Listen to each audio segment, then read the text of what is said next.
Hey, what up guys? Jericho here, and in case you're wondering about the new logo on the channel, I'm here to give you my 2 cents on what Diablo 4 can learn from its competition. Now, if you played the game, maybe you were in the minority of hardcore ARPG players that were out of breath waiting for a AAA take on the genre, or maybe you played Diablo 2 or Diablo 3 back in the day and decided to jump back in and check out the new iteration. Or maybe you just think Megan Fox is really, really hot, or you're really into KFC. It's really getting hard to tell these days, isn't it? Anyway, one thing's for sure, there are a lot of people that play D4, and the vast majority of those people, I'd wager, aren't main ARPG players. Some might be MMO players that were hooked by the MMO light open world aspect of the game. It's kind of brilliant given the landscape of MMOs these days. And others are just simply casual players that want to kick back, blow off some steam, and relax while blowing up screens full of mobs and enjoying an interesting story arc filled with high production value cutscenes of a hot she-demon. In any case, the game introduced a whole bunch of players to the genre, and in some cases just reminded them that it exists. So I guess this would be a perfect time to take a look at what other ARPGs are out there and how they're doing, since a lot of these people are going to start asking the same question pretty soon. Now, when I say that, many of you are thinking about Path of Exile, and no, this video is not about that game. I am nowhere near delusional enough to pretend I understand the game to the point where I can express a worthwhile opinion. I did try to play it a few times in the past, but like most people, the moment you open up this screen right here, you realize the choice before you, and that choice is you either put it aside or you step into a black hole that will slowly drain your time, life, and sanity. And this is just the tip of the iceberg, to be honest. There are 10 years worth of leagues, which are PoE's version of seasons, on top of this, each with its own mechanics, most of which were integrated into the base game, that over time led to a big blob of complexity that will definitely turn a select few on, but is definitely going to also alienate the vast majority of potential new players. I mean, there's only two games that have gotten this reaction out of me, and one was Path of Exile and the other was EVE Online when I tried it back in the day. Don't get me wrong, this is not a critique. Building something with this much depth is very admirable, and it's quite the opposite. I know I would like it. I also have the good sense to understand the level of time commitment that is necessary to be able to fully appreciate this kind of depth. We're probably talking months, if not years, of putting your life on hold. And even for somebody who's spent probably tens of thousands of hours in MMORPGs and other video games over the last 2 decades, that's going to be a hard pass for me, at least the way things are right now. Now, it is worth noting that just over a week ago, Grinding Gear Games, the developers of this game, unveiled Path of Exile 2, and that it will be a standalone game and not a seamless continuation of the game as it currently exists now, which is what most of the player base, as I understand it, was expecting. Not only that, but it is going into beta in June 2024, which is just under a year away. The main goal is to reduce bloat, modernize the game combat mechanics and graphics, and just make it overall more friendly to new players, which, to be honest, is exactly what is holding me back right now from actually giving this game a fair try. So definitely keep an eye on this, and honestly, I would suggest that you do exactly what I'm doing or what I've been doing for the past week and just pick up a build rank for low difficulty and play through the game, give it a try. There are a ton of resources on the internet. Just learn to ignore your inner min-maxer as he or she screams for dear life while you actually try to enjoy the game without diving in too deep right away. If you can make the distinction between the sheer scale of the game as it stands right now and the core philosophy that it's built on, this is a great litmus test of whether or not Path of Exile 2 deserves a spot on your wishlist or not. In the meantime, there's another contender on the horizon, and in many ways this is an exact opposite of Diablo 4, so it serves as a great mirror to reflect both the really good and the really bad aspects of the game in its current state. I'm talking about Last Epoch. This is a Kickstarter ARPG from a small indie studio that just recently went into beta on Steam, and if I understand this correctly, the developers of the game actually first met and coordinated over Reddit to fund and develop this game, which is wow. Now, I did play it, when it first released into early access around 3 years ago, it was offline only at the time, and since then they added a bunch of new mechanics, just general overall polish, including an online mode for multiplayer. So I decided to start from scratch and see what the game has to offer, and I have to say that what this game does well, it does really, really well. So let's go ahead and take a look at the two games side by side. Story, customization, and environment. Now, this is where Blizzard's experience and quite frankly budget really show. The character customization is by far the best of any ARPG currently on the market, as far as I'm aware at least. None of the classes are gender locked. You have ample opportunities to change your appearance, transmog, mounts, mount armors, and this is where Diablo really shines. I'm sure the fact that the cosmetics store is the sole source of long-term revenue for a live service game had nothing to do with influencing this resource allocation decision, but I'll take it because it looks really good. The open world is a great innovation in my opinion, as opposed to the classic approach of instanced, mostly linearly interconnected areas you progress through during the story. And even though the current systems in the game funnel players into instance content for the sake of efficiency, this is a live service game, so there is still hope or cope they can use the world better in the future. The campaign I personally thought was better than the overall reception I gathered from online forums. They didn't play it safe on the story, and they actually managed to write some morally gray characters. Sure, some might argue that it wasn't dark or desperately hopeless enough to please hardcore Diablo 2 fans, but I think we can all agree it's miles better than what we've been getting from D3, Immortal, and the last few WoW expansions. Obviously, on that front, Diablo 4 is the clear winner, especially since the Kickstarter indie ARPG is not going to be able to allocate the resources necessary to produce this level of quality in terms of story delivery, cinematics, or overall cosmetics. Last Epoch's 5 classes are gender locked and offer no real customization in terms of appearance. The story is not bad, it's just not great, at least in the current version of the game. The main premise is you are using shards of a mythical artifact that controls fate itself, called the Epoch, to travel through time to various eras of the same world. This can lead to some interesting situations, like for example when you encounter characters you realize had met you centuries ago although you hadn't met them yet.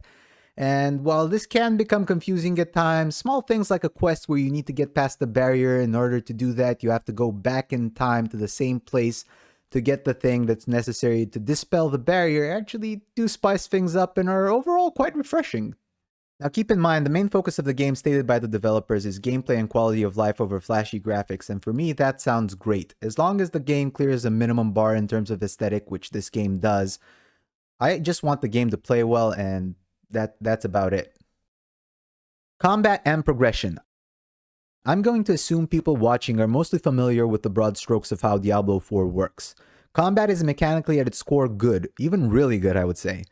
They modernized it and added features like being able to evade, and overall there is a layer that allows for skill expression without making it difficult to the point of it becoming frustrating. While D4 is still ahead in this regard, combat in Last Epoch is actually pretty fluid for a game still in beta. I actually enjoy it personally more than Path of Exile, for example, but that's just my opinion. As for progression, Diablo 4 did try to meet PoE halfway in terms of complexity by adding the Paragon boards as a very watered down version of PoE's massive passive tree. The skill trees themselves are fine overall for most classes. The problem with both is, well, balance. Since some of the skills are just numerically so far ahead of others, they render more than half of the skill tree pointless. Now recently, Blizzard have shown some willingness to address these issues, albeit at a snail's pace via patches, so we'll just have to wait. In Last Epoch, on the other hand, I think they managed to hit a sweet spot. Combat is really fun and fluid, although not fully polished as of yet. In terms of class fantasy and progression, each of the 5 classes has 3 possible masteries or subclasses that you unlock fairly quickly by progressing the campaign. There is a main passive tree, and then each subclass has its own specific passive tree. You unlock core abilities by leveling up, and you can eventually empower the 5 abilities that go on your bars, unlocking another passive skill tree for each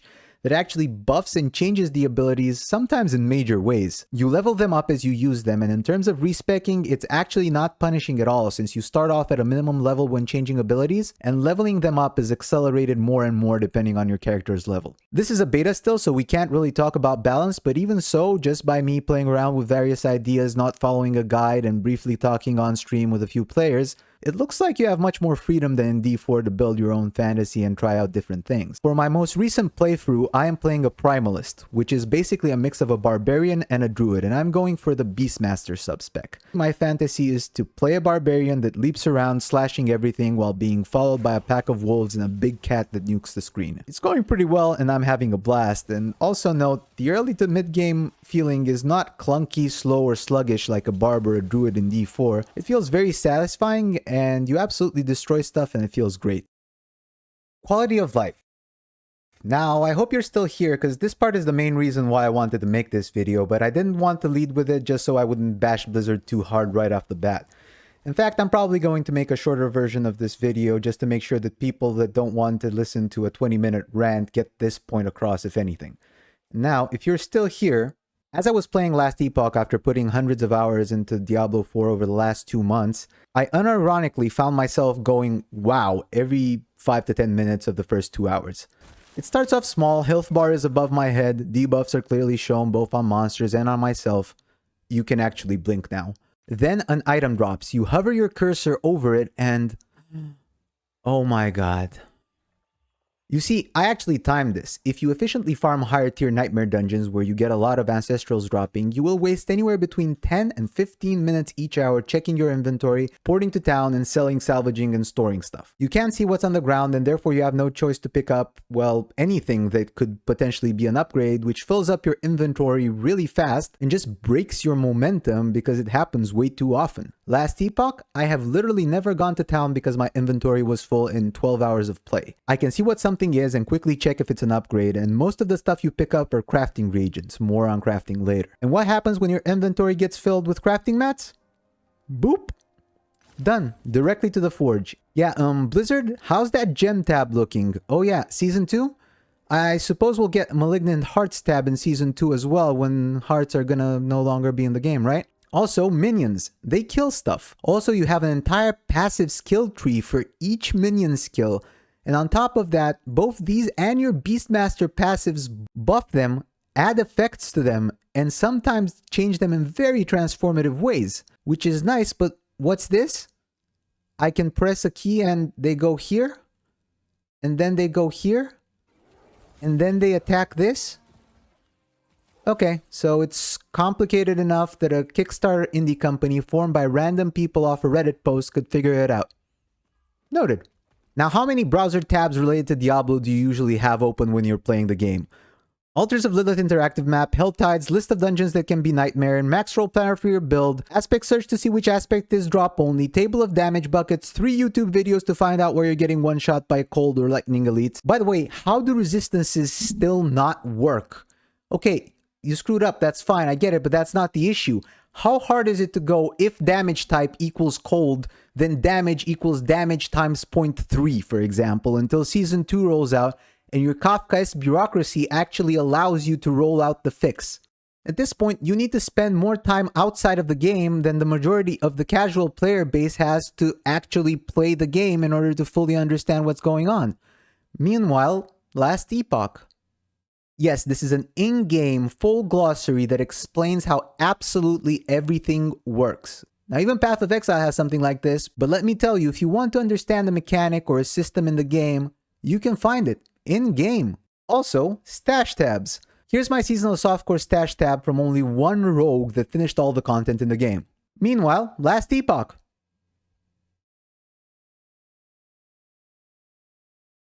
Crafting and itemization. On this front, Diablo had some good ideas, but they really did miss the mark in many ways. Overpower, cool idea. Scaling, broken. Virtually useless in endgame outside of some niche builds that honestly I'm not even sure are currently viable. Resistances don't work, but they still roll on gear. Conditional stats, if you want to do 30% more damage on a Tuesday while wearing a black t-shirt if it's raining outside, you got it. The problem, all of those plus 30% go into the same bucket, so when you are up to say 500% extra, that 30% is actually 5%. And how would you know this? Just add 3 more browser tabs.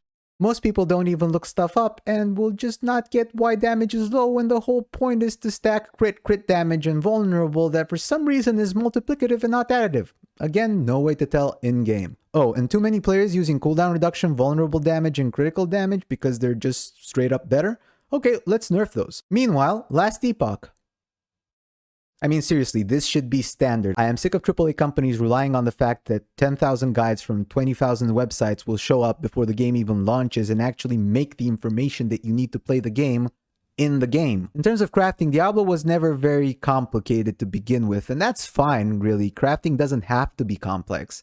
You can add a few gem sockets to certain items, you can reroll a stat on each item for more and more gold each attempt, but the legendary aspects in conjunction with a lack of stash space become problematic very fast. If you want to store aspects, you might want to try on a different build, or God forbid, want another character on the same realm. And no, the 5th stash tab does not solve this. Try the 10th or even the 20th. Honestly, a system that would somehow let you gradually upgrade your codex entries instead of taking up an aspect space or a slot in your bank with the legendary that has it would probably be something to look at.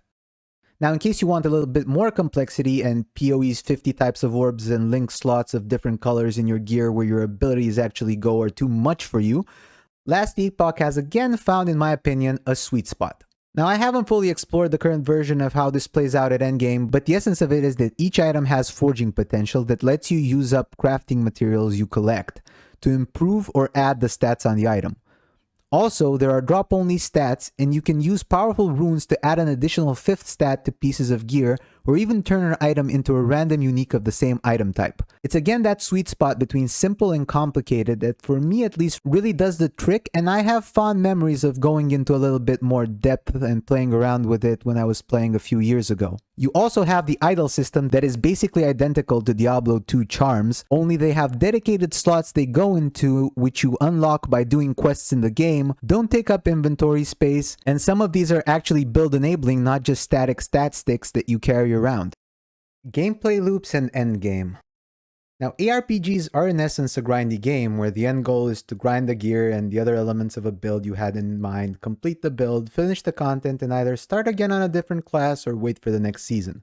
That being said, these are still video games we're talking about. The whole point is that the process of getting there needs to be fun.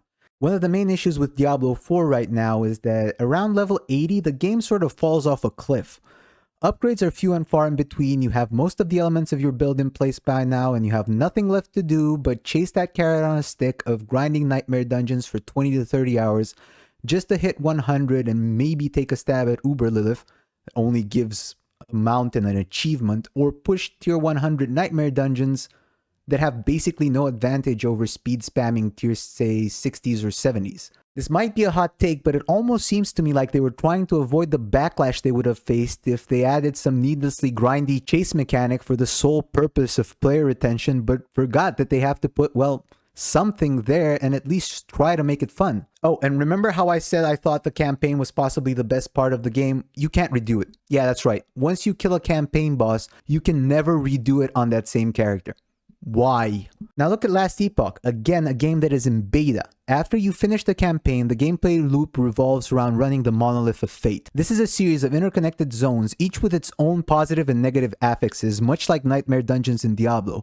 But look at how they are organized. Many different timelines that are essentially side campaigns in different eras. As you complete zones, you unlock the adjacent ones and gain stability for the timeline. When the timeline stability is filled, you gain access to the final scenarios of that timeline that contain fairly decent boss encounters. Once you complete those, you get to choose a new timeline, the choice usually being higher level mobs with better rewards, or lower level mobs with, well, worse rewards, as well as a choice from a series of permanent buffs to your character. And after you finish all of these, there is a system in place to further empower the monolith tiles to get up to level 100 mobs that drop the best loot. And while I have not experienced these new systems myself, I understand there is now a nascent dungeon system with what players describe to me as well-designed bosses, and an arena system where you face infinite waves of increasingly difficult enemies that comes complete with a leaderboard. Do you see the difference between this and spamming the same 30 nightmare dungeons over and over and over again for 30 hours? Is this system perfect? Probably not. I'll let you know once I get there in a bit, but at least it looks like a lot of fun as you're approaching it.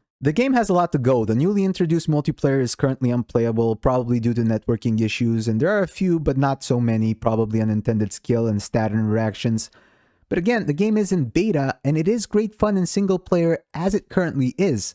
The attitude, motivations, and previous decisions of the devs clearly show that they have the right philosophy and approach, understand what players want, and that only means the game deserves attention as it can only get better from here.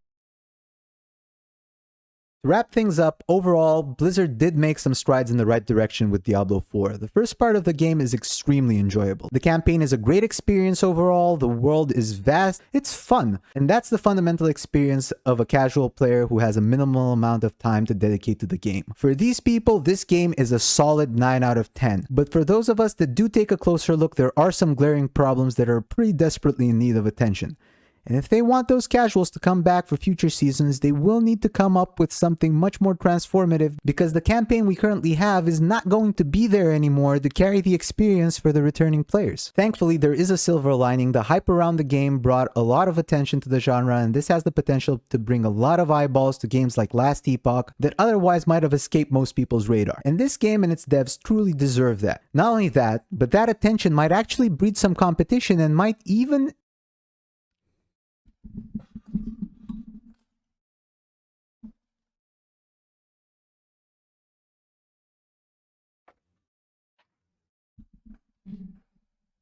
incentivize Blizzard to cut some of that bureaucratic red tape and go for the low-hanging fruit and make Diablo better in the future season. We can only wait, hope, and see, but right now it's a pretty good time to be an ARPG enjoyer.